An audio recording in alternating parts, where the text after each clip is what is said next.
Been a while. Been a while since we've done this. Hello, Canucks fans, and welcome back to Canucks Conversation, which is brought to you by Bet365. Open an account with Bet365 today and bet on a huge range of markets. Whatever the moment, it's never ordinary at Bet365. Be sure to use code NATION when you sign up for an account. Feels like it's been a while. Been a while since we've been in the studio, but that's where we are today. We're here coming to you from the Wall Center in downtown Vancouver. Dave Quadrelli alongside Harmon Dial. It is Canucks Conversation. And what's the mood like, Harmon? That's what I ask you today. What's the mood like around today's show, do you think? Like, how are we feeling after that game? I mean, not just the game, but not having Quinn Hughes and Elias Pettersson for the foreseeable future. It's down. It's hard to have that holiday spirit. It's a lot like the weather outside these days, just kind of like grim, and it's raining and it doesn't quite feel right. I mean, look, that's a historic collapse for the franchise's history.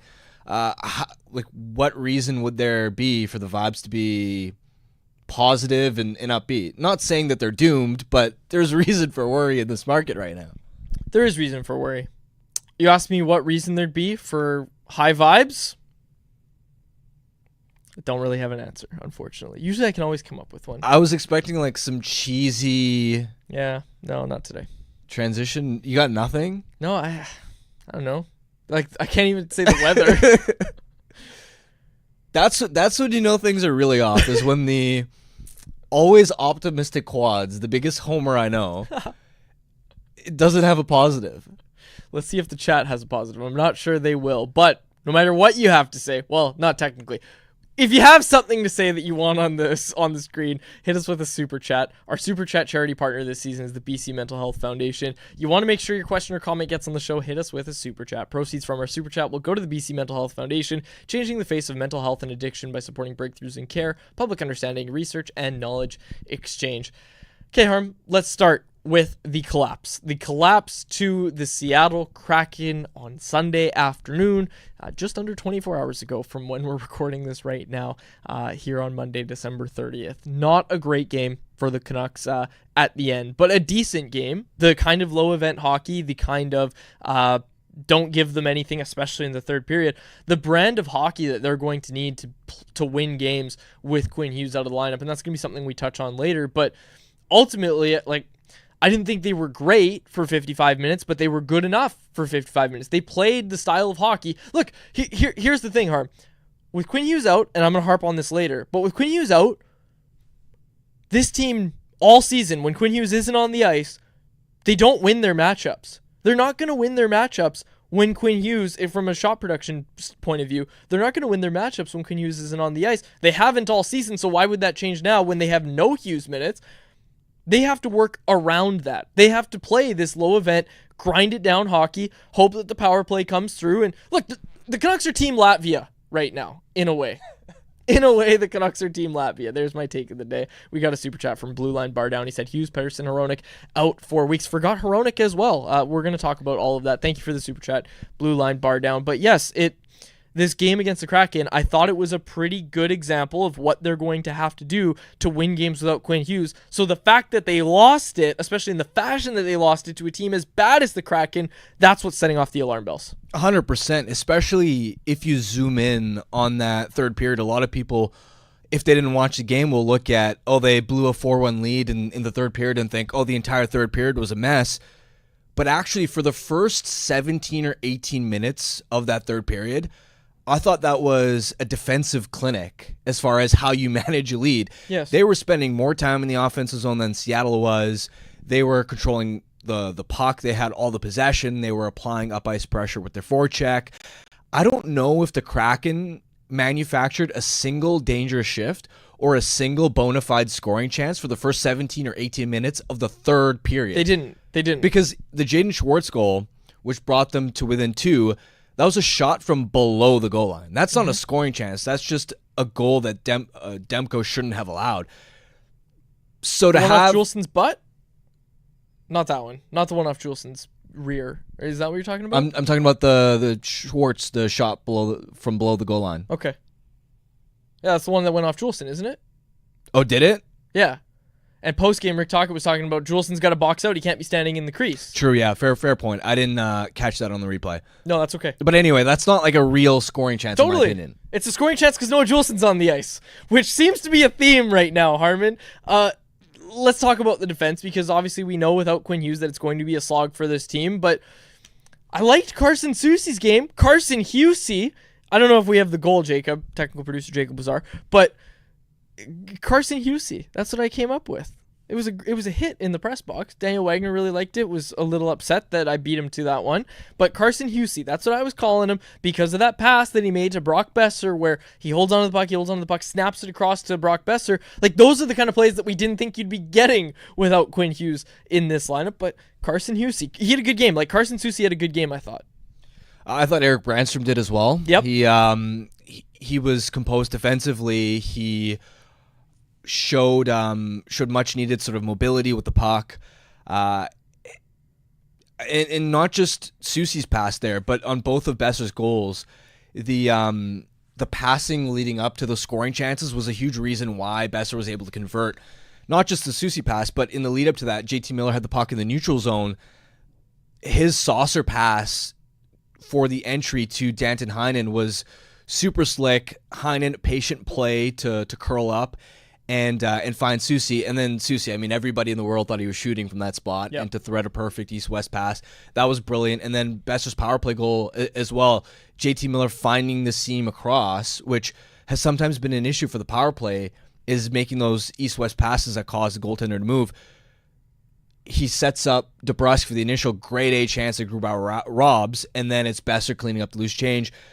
Even Miller's passes to DeBrusk, like a lot of these players showed the sparks of, okay, while there wasn't a ton of offensive sustained pressure, they had those moments of brilliance that broke Seattle's defense down that still allowed them to manufacture offense despite not piling up a ton of shots and chances, and that's going to be another theme that they're going to have to keep up.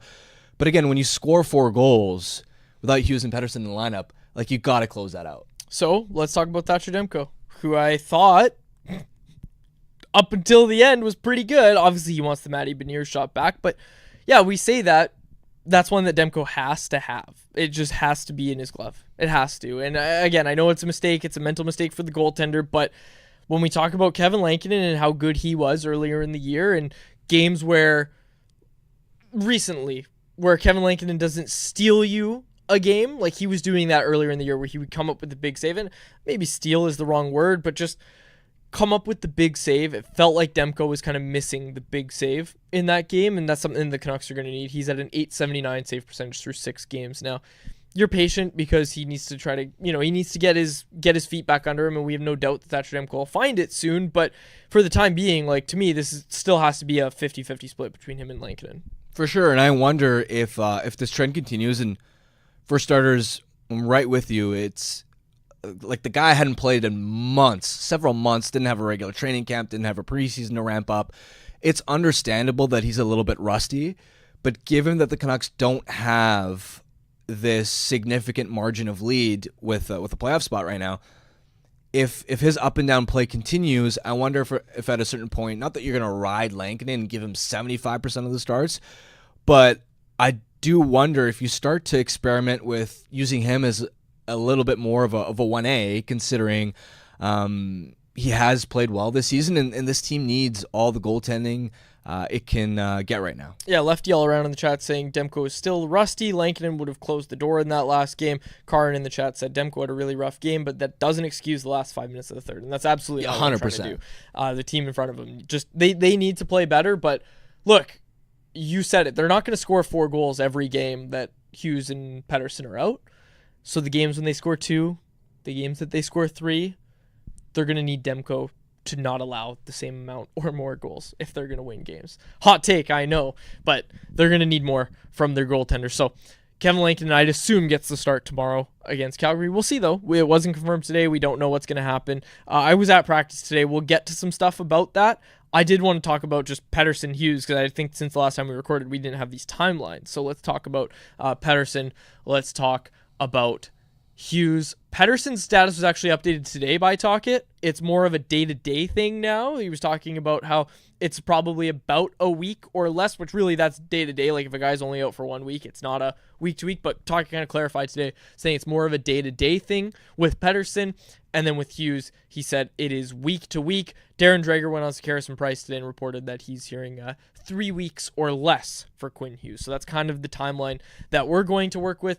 I asked Talkit today about Quinn Hughes, and he gave me a really good answer. He talked about one of his conversations with Quinn, and one of the things he said was, this is what he said, I'll just read it. He said he thinks hockey 24/7. Even when you have breakfast with him, you sit with him, he's talking hockey, he's watching hockey as you're talking to him. So, he just has the love of the game. When you have players that love the game, it's contagious. He just loves the game. This is killing him that he's out. He told me today, Coach, I'm bored because he's out. You want guys who, while they're injured, are just itching to get back in. Like, it's hard to believe, but there's people that want Quinn Hughes in the lineup more than Quinn Hughes. I don't know if I buy that. Like, I think Quinn Hughes, more than anybody, wants to be in the lineup right now. Well, if anything, if you're the Canucks, he's the type of guy that is driven so competitively that you almost have to pump the brakes for him, especially when it comes to managing injuries or return to the lineup, because I can bet you anything that Quinn will push as hard as he can to get back into the lineup as soon as he can, and it's actually going to be on the organization to make sure that he's actually healthy enough to play when he says he feels fine. Like, that's going to be the biggest storyline to sort of keep track of, especially because when Quinn Hughes returns, you want him operating back at that MVP caliber level, and you want to make sure that when he's back, it's like the injury's behind him. It's not something that he has to manage throughout the rest of the regular season, or something that becomes a question mark, adds fatigue down the stretch, or even going into the playoffs that you have any types of reservations or concerns about. Now, this was something that people were asking about, so it was answered by Talkit. J-Pat asked him yesterday about the idea of maybe Quinn shouldn't have played in that Monday game against the San Jose Sharks, the one that was on Prime. And Talkit kind of shot that down, saying that what he has couldn't have gotten worse from that game. So to me, like, the way I look at that is it's like, okay, it was one of those things where you have the holiday break and you just hope that it heals a certain way, and I just don't think it's healed the way that they thought it would. Maybe it's more severe than they initially thought. But that was Talkit's answer, shooting down that idea. Again, not saying, well, of course, that's exactly right. But to me, like, that does kind of tell us that this is more of a thing where they were hoping it would get better over the holiday break, and it just didn't heal the way they were hoping. So, look, I think if you could go back, maybe they don't play him in that game, more recovery time. But if it's something that couldn't have gotten worse from that game, I just look at it now and say, okay, like, you hope that he's going to make this full recovery and that it's going to be something that they can just put behind him. And maybe that's the thought process. Is like, okay, you could play through this, but it might really start to bug you in March or April, or you could take a break now and you'll be 100% by February moving on. Yeah, I'm not going to second guess their decision to play him in that Sharks game. We don't have any of the details surrounding a lot of the people are specifics of second guessing. Well, that's the thing is, like, I understand the optics aren't great, but at the same time, and I don't mean to appeal to authority. We're not people that appeal to authority and always give management and coaches the benefit of the doubt. But I also don't think Talkit would just straight up lie about that either. Like, I think Talkit's I don't want to say man enough, but Talkit, I think, if he's asked that question by J-Pat, would say, like, yeah, you know what, like, in hindsight, maybe he shouldn't have played, but, like, he's itching to get in type thing. Like, I think Talkit would have said that if that were the case. Maybe, but even if they weren't fully forthcoming about that, the fact of the matter is we don't have any details or specifics surrounding what exactly the injury was. Like, the organization has all of those details, so it'd be irresponsible for us to sit here speculating about that and in hindsight criticizing them for that decision. And Spencer Monroe in the chat here, he said he also just completely dominated that San Jose game. Didn't really look like it bothered him much that night. So again, we're not going to sit here and speculate, but to me, just Talkit's answer and kind of putting the pieces all together, it really does seem like this is a thing where it's like, okay, just rest it up, get yourself 100%, you'll be good to go March, April, rather than playing through something right now. Okay. Anything else that you wanted to say Oh, well, I mean, we think should we'll probably save- break down the collapse itself. Yeah, let's do that. Okay. So Canucks have a 4-1 lead. Everybody's ready to go. Looking for a win. It looks like they're going to close it out because why wouldn't they? And then the collapse starts. Do we have the 4-2 goal? This is the one that, in my mind, jump-started it all. And I mean, obviously it did. But with 4 minutes, 48 seconds to go, the one just banks off of Juleson post-game Tocchet saying, and I alluded to this earlier, Tocchet saying that wasn't just bad luck. Like, Juleson needs to box out and he needs to get out of the crease. Bad things happen when you're in the crease is what Tocchet said. Yeah, and even during the last couple minutes where it went from 4-2 to Seattle equalizing, you know that things might start turning in a bad direction when you have a couple of near empty net misses. Mm-hmm. It's sort of like you go back to the Nashville series when Colton Sissons hit the post Oh, yeah. on the empty net, and then the Canucks scored twice to tie it up. I don't know what it is. Sometimes that's just a bad vibe sign. Yeah. And I remember it was for Sherwood that kind of had an opportunity. He tried to make a pass across to Heinen, who was in a better shooting location. The pass didn't go through. DeBrusk later had an opportunity that just missed the net as well. I'm not criticizing either of those guys, but like that would have been the perfect time to just put the boot down, score that 5th goal, and none of this even matters. But you miss those couple opportunities. That's often a bad sign. It's sort of like when you fail to clear the puck on the PK. It's just like there's part what's of you coming instinctually next. that knows that something bad might be coming next. And so on the 3rd goal, I mean, I believe that was the one that Juleson attempted the pass into the middle. Really boneheaded decision there to attempt to pass into the middle. He's got to go high and just clear it. Susi wasn't able to get really any solid contact on that puck either to relieve the pressure, and puck's just sitting there in the slot. You can't have a breakdown. Juleson had so like much that. time. Like that's the thing that I keep coming back to is Juleson had so much time, and the Seattle forecheck, like, just tricked him. Like they tricked him. The guy that's F2 goes to the middle after making it look like he was going to the wall. And again, I apologize to the people on the podcast. You have to go back and watch it, but the F2 forechecker there kind of like fakes to go to the wall, thinking that Juleson's going to throw it up there, and then like reads that Juleson's going to panic and then goes to the middle and picks off the pass. Well, also one of the biggest tendencies of the Canucks defensemen on breakouts all season has been they never use the middle. Like they always go up the walls, the glass, or they go with those high aerials. Mm-hmm. And if anything, I've mentioned, they're too predictable. Like once in a while in normal game states, they should try using the middle. Of all the situations that they never use the middle in normal circumstances when they have one of their depth defenders on the ice, and now with a minute left trying to hold a 2-goal lead, they decide to use the middle. That's just a cardinal sin, and again, it's compounding mistakes too, because it's not just Juleson in that spot. It's Susi's got to get better contact to at least ensure that the puck isn't just sitting there in the slot. Yeah. Okay, let's continue our breakdown of the breakdown. As we move on, where are we now? Are we at 4-3 and it's about to be 4-4? Yeah, we're about to break down the 4-4 goal. Okay, walk me through the 4-4 goal, Harm. Okay, so first, Derek Forbert going back for the defensive zone retrieval, can't really move the puck. Surprise. Move the puck there. And then it's also Suter. Again, it's not that there's one egregious mistake. It's the aggregation of a few mistakes. It's first Forbert unable to do anything with the puck on the defensive zone retrieval. Then Suter loses a puck battle in the corner. It's a 50-50. And then from there, it's like way too easy for Schwartz to just drive to the middle of the net and have that original grade A chance. And then another mistake where Myers, in my opinion, has to clear the area around the blue paint there and not allow that rebound opportunity on the doorstep. It's just, you can have one mistake happen in situations like that, maybe even two, but you can't have 3 or 4 pile up. Compounding mistakes. Talked about it a lot when Tocchet was first hired in Vancouver, was compounding mistakes. Okay, and then overtime. I mean, this game needs overtime. You kind of knew where it was going after that. Well, actually, you didn't know it was going to go quite like this because Tyler Myers does a 2-on-0 or 3-on-1 rush, was it? Yeah. Yeah, 3-on-1 rush. He curls back looking for the pass and sends Seattle in on a 2-on-0, and Vince Dunn closes out. Again, no one's sitting there being like, oh, Demko's got to have that. Demko's the problem on that play.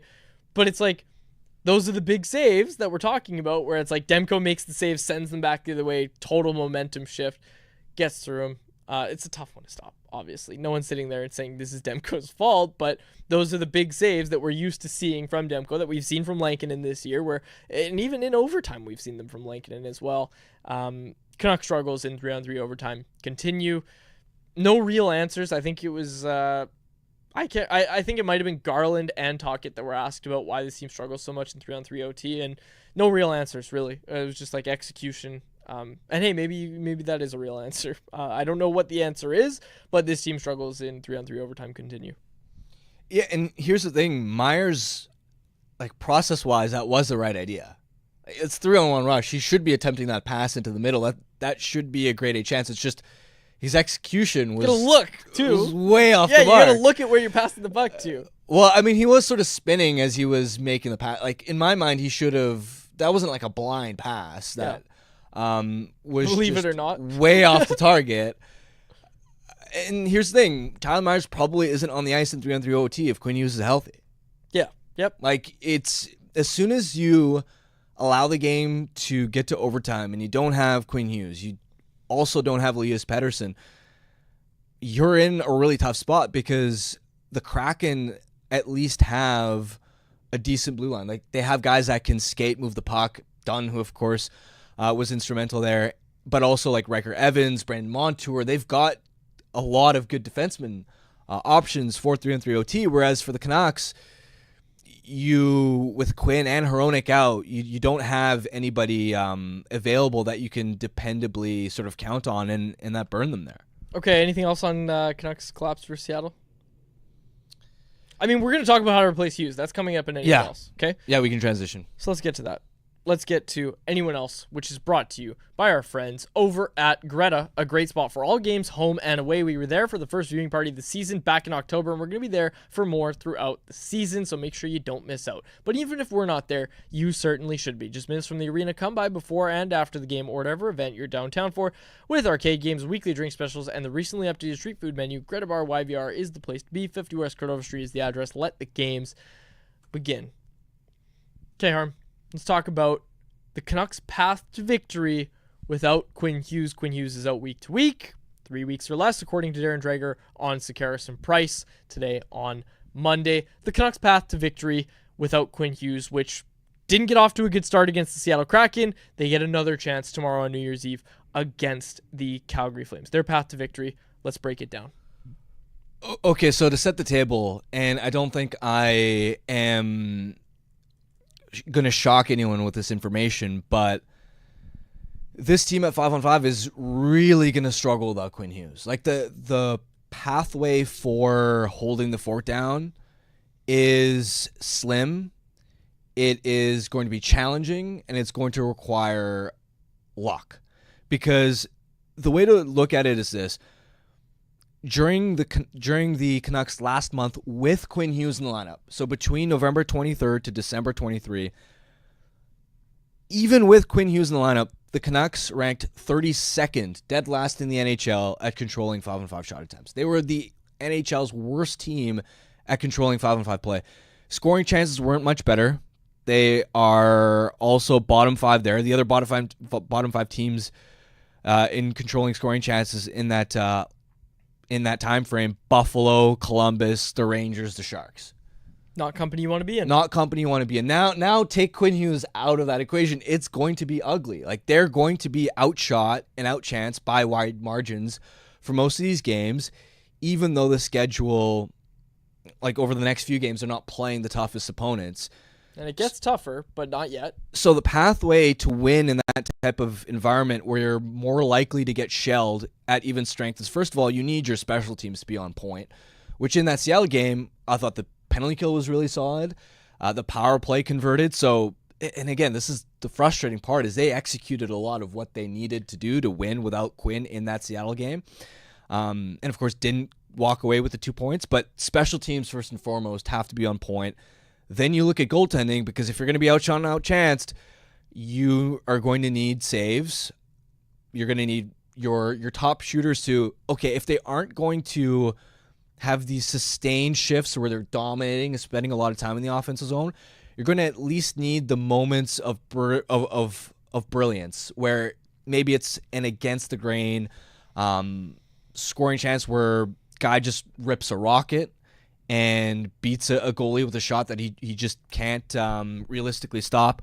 Or again, sort of similar to the Seattle game, you have these east-west passes that really break a defense down, and so it's like in that game, Canucks scored 4 goals. They didn't have a lot of shots, but the chances that they did, the Garland goal was soft. Grubauer would want that back.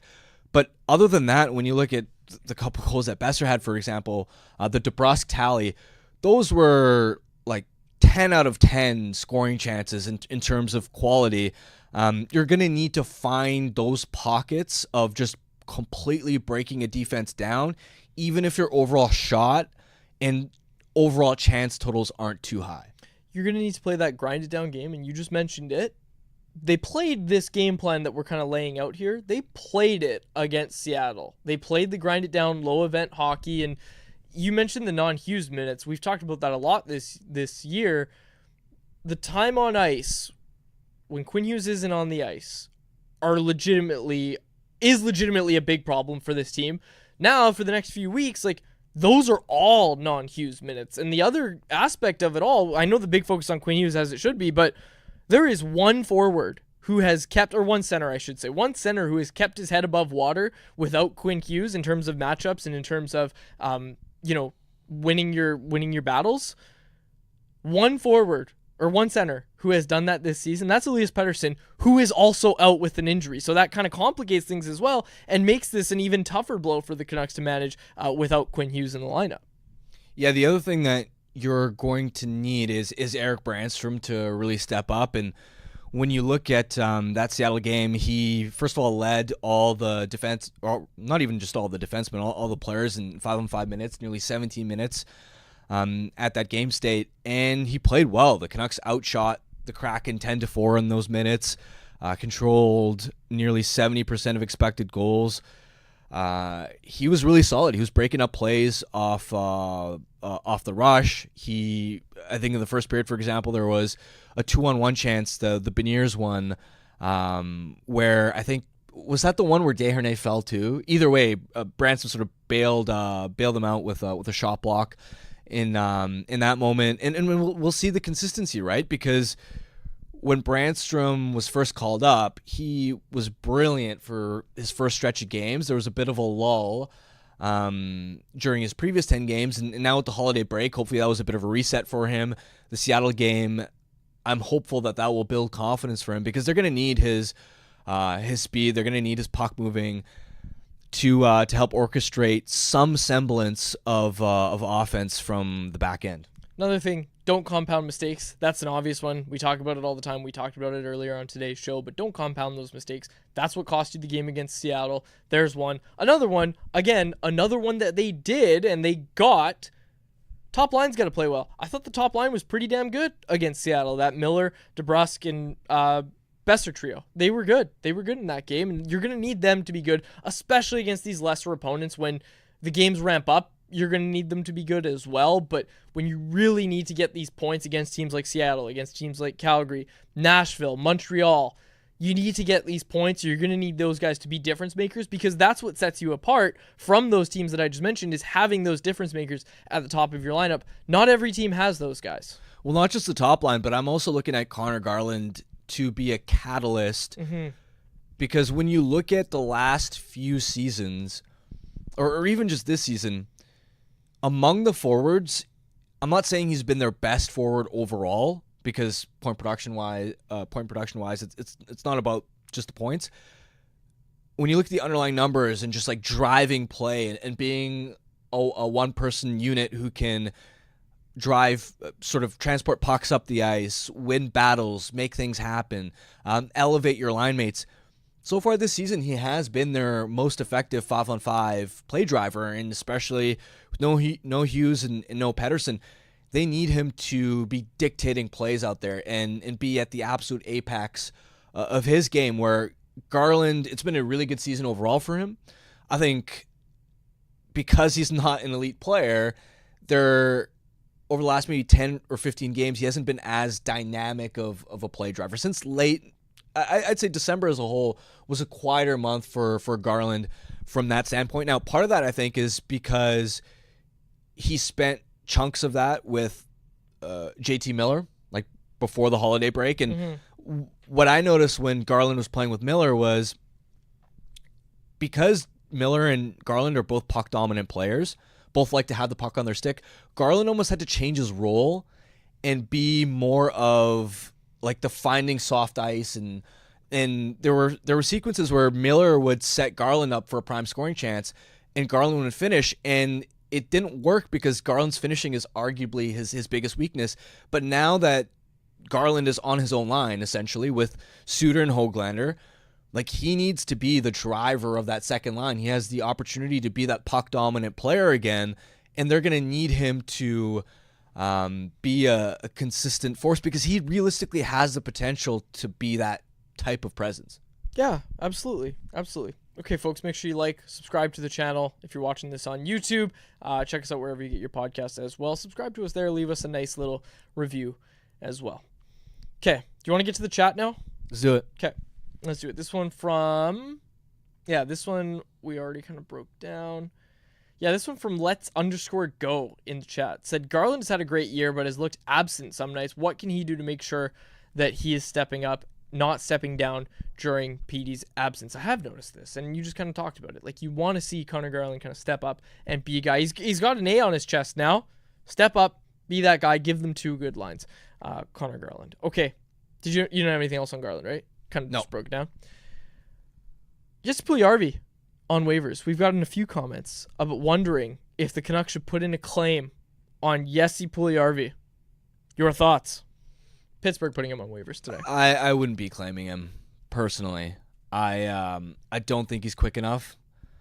Really good underlying numbers again. I feel like we say that every year with him. Yeah, I mean, he hasn't been bad this season. There have been stretches where he's been decent, but to me, I think the lack of foot speed is a question mark, and I don't know. I mean, I'm not totally against the idea, but I don't look at him as adding anything more than marginal value to this lineup. Okay, fair enough. Let's see in the chat here. By the way, as a side note, did you know that, because I'm doing an article nationally on just like weird CBA rules that people may not know. Oh, tell me. Do you know that there's prices? Like, when you claim a guy off waivers, you have to pay a certain amount of money to the other team. Like, not the player's contract. Like, there's a fee for claiming a player off waivers. Really? Based off their level of experience. Do tell. How high does this go? So it's interesting, because the less experience that a player has in the NHL, meaning the younger they typically are, I guess they're deemed to be more valuable.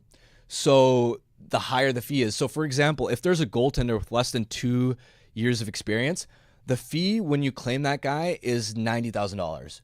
I'm trying to find the exact. I've got the CBA open right now. Trying to find the exact price. Give me a second to look it up. It's like Take your time. a table.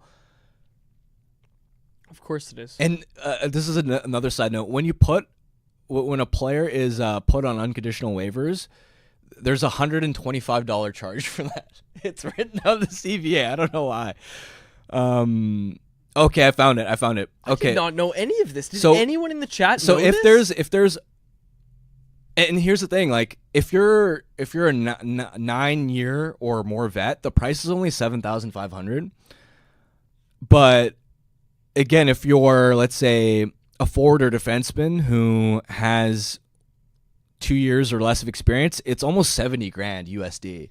and it progressively goes down. The price does if the player has more experience, and for goaltenders, it's generally higher as well. But I didn't know this. I didn't know any of this. I bet you there have been situations where, especially on these cheap, like small market teams, yeah, maybe general manager wants to claim a guy off waivers. I can 100% imagine an ownership group being like, "Are you sure this guy is actually good? You're going to cost That's an AHL me salary. That's an AHL Seriously. salary. And who's it going to? Where does it go? Do you know? I think it goes to the old team. Wow. So yeah, you lose a guy off waivers, you also pocket a little bit of money. But Canucks- again, if the guy has experience, like if it's a forward or defenseman with 7 years of experience, it's barely over 10 grand. Have the Canucks ever claimed a player from Dallas? Why are you asking? Because ownership to ownership. Right. Aquilini to Glardy. Someone find me the answer. Have the Canucks in the past, 10, 15 years, did they ever claimed a player from Dallas? I didn't know about this. This is great. This is solid content. Someone in the chat, now that we have this information, figure out which ownership groups don't like each other. Dallas doesn't put a lot of guys on waivers, is the only thing. Yeah, it's funny because usually we look at waivers in the lens of, teams claiming it must be upset at the other team. Right now we're saying the opposite. We're like, I'm not giving that guy any money. Screw that guy. I'm not taking his Well, player. I'll also, to be clear, I don't think that teams are really care that much about tossing 10 or 20 grand or a little bit more than that. It's principle, waiver claim. Other than extreme situations like the Arizona Coyotes. Somebody researched up the Arizona Coyotes. Actually, they have. They claimed Valimaki, for example, and he ended up That's true. being great for them. That's true. But I don't think it actually rid of this thing anyway. into Sure, I'll do Valimaki. decision making. I just didn't know that was a rule and thought that was cool. That's great. That's really good. I like that. That's a really solid contribution to anyone else. Okay, caught up with Jake DeBrusk today. I went to practice today. Caught up with Jake DeBrusk. Didn't really have a place for this in my practice story, but did ask him because it was my first chance. I don't go to the rink often. I just went up to him and I just asked him, like, hey, walk me through this Taylor Swift ticket thing because I heard you ended up going to the show after I did the story of him saying tickets are just too outrageous. He doesn't have any hookups out here. And we had a laugh because I was like, I tried to make it clear that he wasn't being cheap and being like, I'm not paying that. It was just a matter of he could pay for it, but I'm not going to, I'm not going to pay these outrageous prices. I'm not going to do it. So we had a little laugh about that, but I was like, so did you have a hookup after someone saw that story and got you tickets? And he was like, no, it was a family member, bought one of his girlfriend's family members bought them tickets as a gift and not because of the story. So we had a good laugh about that. And he was like, I was hoping your story would get me tickets, but it didn't. So anyways, it's funny. It was. I'm sure he's a legitimately glad to be able to talk about that rather than not that the collapse was his fault. We did have a good laugh and it was funny. I'm not going to get into it more. But we were next to certain players who don't love to speak to the media, and we were just I wasn't talking to that player. I was just talking to Jake, and we had a good laugh. Conversation ended with a fist bump. It was a good conversation. There you go. Look, if I was a player and the team just blew a 4-1 lead with 5 minutes left to go, I'd be happy to talk about that. Well, he talked about the game yesterday too. Right? Yeah. Okay. So before someone does talk to him about the game, we talked about the game already. Settle down. And I was at the game yesterday. 2 days in a row that I've been at the rink. That hasn't happened since 2021. Hard-hitting reporting. Quads, sure. I think you're confused when the game was because multiple times now you've mentioned the game was yesterday. It was actually on Saturday. I went to Home Depot yesterday. It's not 2 days in a row. Yeah, that's right. I did go to Home Depot yesterday. I also haven't anyone else here. Oh. Because you want to hear about Home Depot? No, go on. I'm joking. Go on. So this was interesting. It was in the Rink-Wide live chat. Someone mentioned this, and I thought that can't be true. And after the show, I looked it up, and now, the Vancouver Canucks, with everything that's gone wrong with this team this year, they are tied for the second fewest regulation losses in the entire NHL. They have 10. The only team with fewer is the Vegas Golden Knights. And when you look at the teams the Canucks are tied with, Winnipeg, Washington, LA. So Vegas, Winnipeg, Washington, LA in the league are ranked 1, 2, 4, and 6, and the Canucks are down at 15.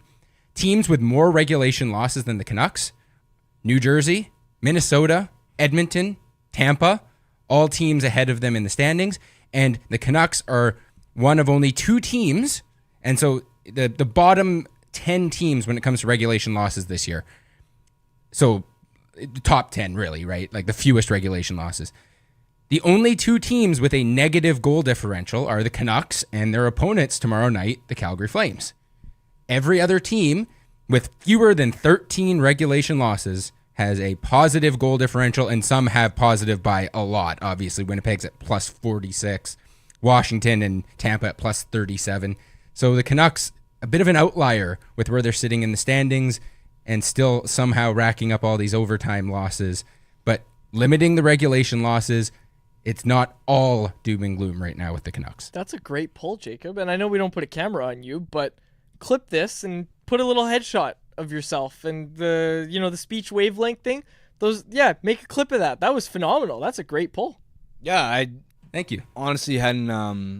Well, and it's not even like that deep. This is all just basic standings page stuff, but just you wouldn't even think that the Canucks would even be in company like that just because of everything that's gone wrong, especially recently. But yeah, they are among the best teams in the league at picking up points right now. Yeah, and yet it's also it's a matter of perspective, right? Because like that is a really optimistic way of looking at it, but then the other side of the coin is they've played 35 games, have overall, if you just look at wins and losses regardless of game state, they've lost more games than they've won by one.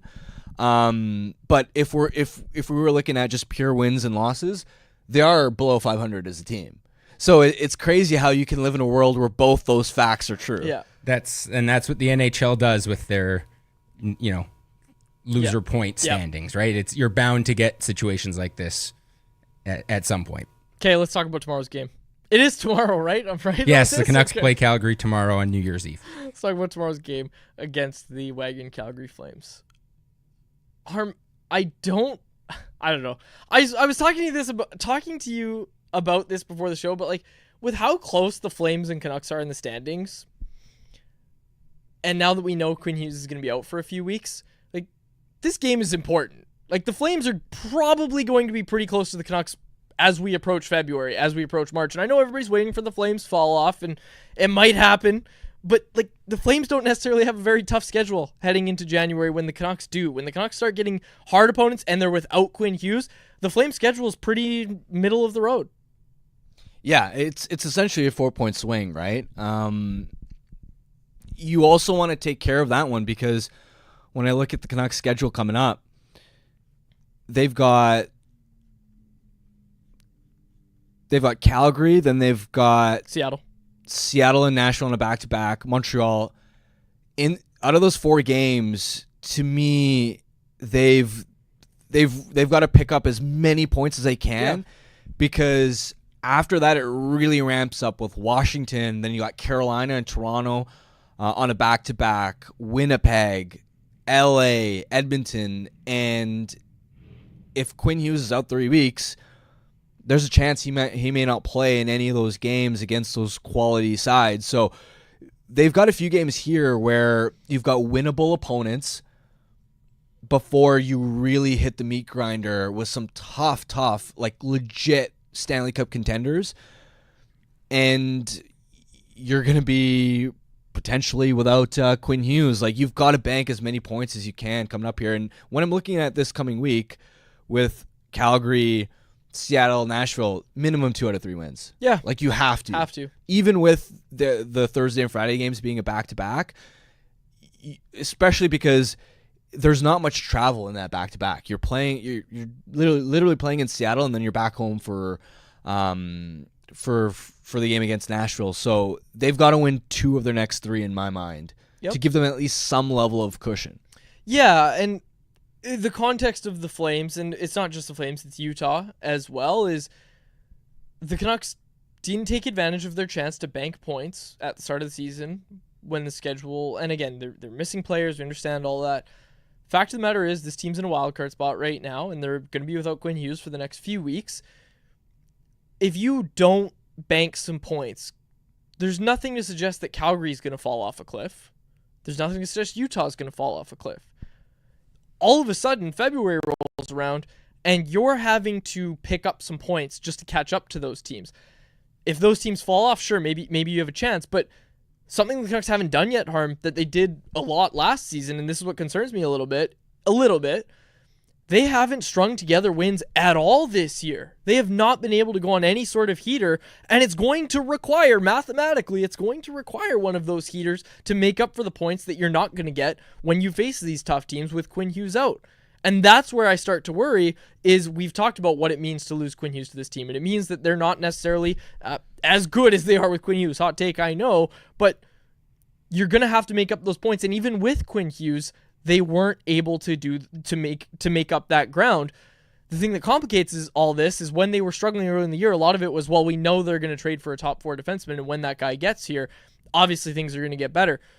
The Canucks were probably looking at making a trade in January. I think it might be reckless to go out and make a trade right now, give up future assets, and not really know what you're going to have when Quinn Hughes gets back. Again, I'm sure the organization knows exactly when Quinn's going to be back, all that sort of stuff, but it is a little bit reckless in my mind to go out and make a trade, give up future assets that you would for a top 4 guy right now, without, and I know you can never guarantee when you're going to make the playoffs, but at least they were there when they had Quinn Hughes. They're going to be out of that spot, you would assume, at some point over the next few weeks. And I think it's reckless to make a trade to try to get yourself out of there. I agree with your overall point about not making an aggressive win now trade unless you have more certainty around where exactly the team stands. I don't know if necessarily I'm as worried as you are about them actually slipping out of a playoff spot. And that's not because I think the Canucks are because I'm that confident that the Canucks are going to hold the fort down without Hughes, but more because I kind of lack confidence in their competition. Like, Calgary, to me, they brilliant, great job by them to go 17-12-7 over these first 36 games. They've been resilient, they've been scrappy, they've gotten good goaltending, but I would not bank on them going 17-12-7, playing at that same type of pace over the next 36 games. I don't think that they're going to be racking up a ton of points and that it's necessarily going to be a challenge. I just don't think the Flames are a good team. I'm gonna straight up say it. Now, Utah, I do actually think they have a chance to be a playoff caliber team. Yeah. But they're working from a 4-point deficit. Now, a 4-point deficit may not sound like a lot, but in the NHL where you have these OT losses, like, go back to the Bruce Boudreau era and think of when Bruce took over, the Canucks were playing so well. They were perpetually somewhere between 2 to 5 points out.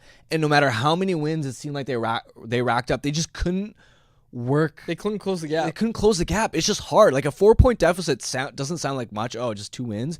But in a world where the Canucks are going to have games where they play poorly but can probably squeeze out at least 1 point, a 4-point gap is significant. So, yes, even though I have concerns about this team's form and what their results could look like without Quinn Hughes,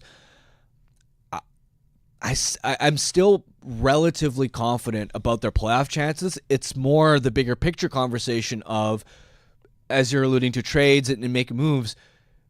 For that, playoffs isn't as relevant to me as a question of, if you do make moves, is this team a contender? And right now, you don't have clarity on that being a yes. And until you have clarity and confidence that you do have a roster that's capable of a deep playoff run, like, that's the bigger question. The thing I would say, though, and you make a good point that Calgary's not going to keep up their pace, the thing I'd say is they don't have to. Like, they don't have to. Because I think the Canucks' pace is going to slip quite a bit without Quinn Hughes. And this is going to be about 3 weeks, right? Or maybe a little bit less, but it's going to be a few weeks without Quinn Hughes.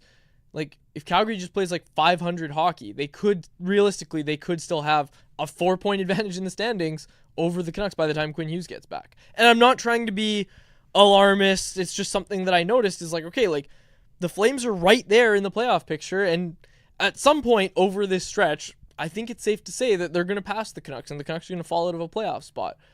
You need to make sure with these games that you have right now that when the Flames pass you, that deficit between you and the Flames is as close as possible. And you need to do that by beating the Flames tomorrow, beating the Kraken, beating the Predators. You need to get wins against these teams, the Habs. You need to get wins against these lower teams while you still can, because you're about to go into a month of January where you're going to spend a lot of time without your captain against these top teams. And I think that's the concern for me, at least, is when I start to think about it.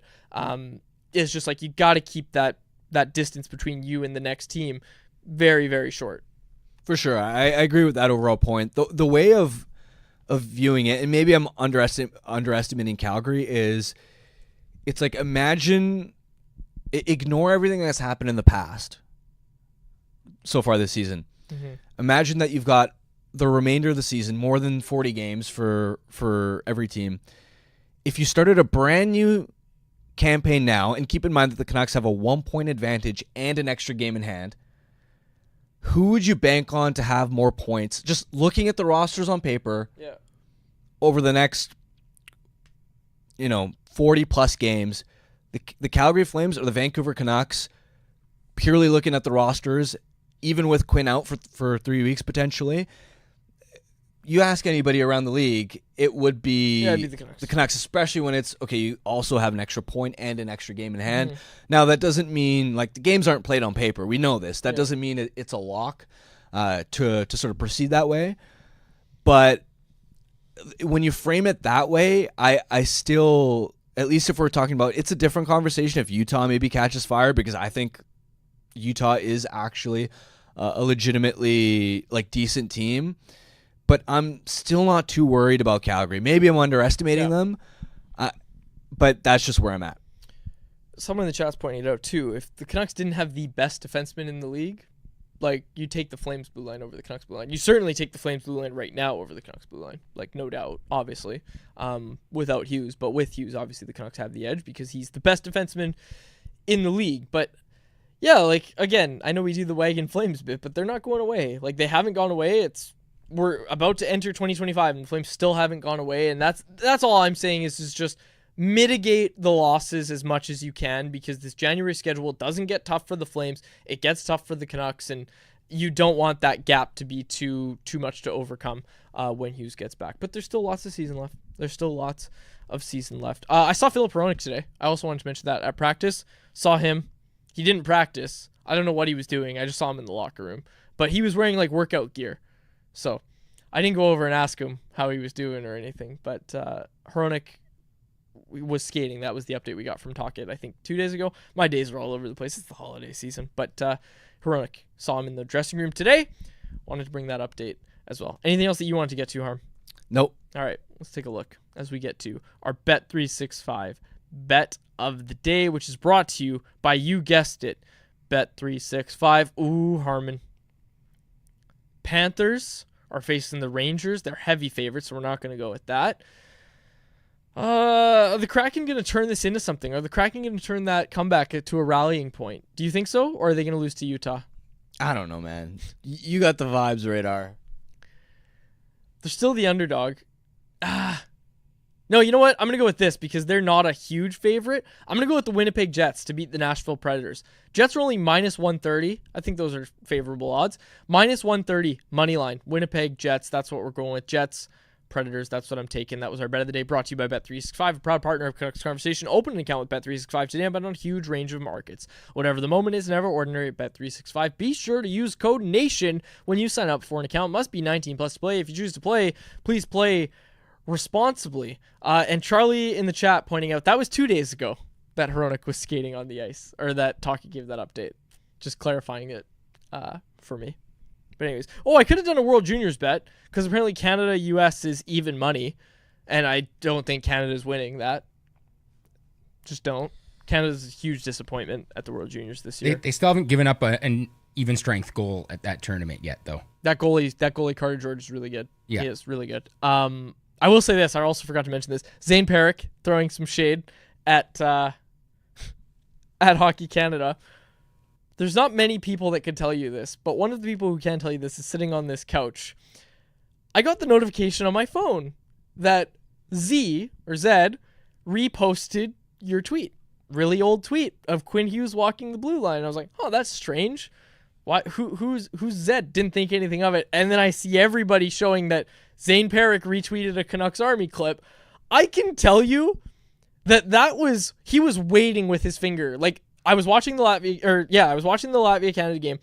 He was waiting with his finger over the thumb to repost that. Like, that was an immediate, like, the game ended and I got the notification. Wait, so what was the clip again? He retweeted Quinn Hughes walking the blue line as if to say, like, wouldn't it be nice to have a guy who's able to do that on Team Canada? Like, retweeted a Makar clip as soon as the game ended. And then he liked a post from Sportsnet with the final score graphic showing that Canada lost to Latvia, and Perrick liked it. He unliked it. He unretweeted the Makar one. He didn't unretweet the Canucks Army one. Shout out Zane Perrick for keeping that one up. But I can tell you, and not many people could tell you this because it doesn't show you timestamps on Twitter, that was almost immediate. Like, that was final horn went and he was ready to go with it. And I love that level of pettiness. So I love it. funny. I'm all here for it. Love it.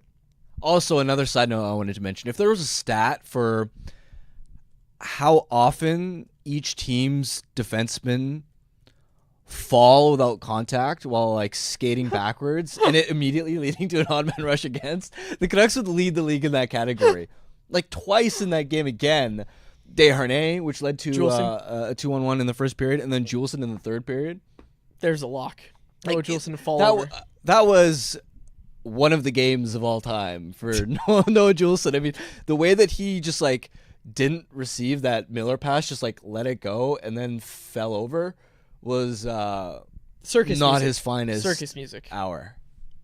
I'm not one to talk. I can't skate backwards. I've said this a few times. Skating backwards hard. I feel for you, Noah. Skating backwards hard.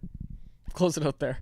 For my co-host Armadillo and our technical producer Jacob Czar, my name's Dave Woodrelli. No show tomorrow. No show New Year's Day. We'll be back Thursday. Yeah, Thursday, Friday, and then next week we are back to our regular 2:00 Monday to Friday. And Family Feud survey will be out on Thursday, folks. Not Yes. out yet. Happy New Year, everyone. We will see you in the new year. For my co-host Armadillo, technical producer Jacob Czar. My name's Dave Woodrelli. Thanks so much for listening to this episode of Canucks Conversation. Canucks Conversation is live Monday through Friday, every weekday at 2 p.m. over on the Canucks Army YouTube channel. Make sure you like, subscribe, and interact in the YouTube live chat every day with us, folks.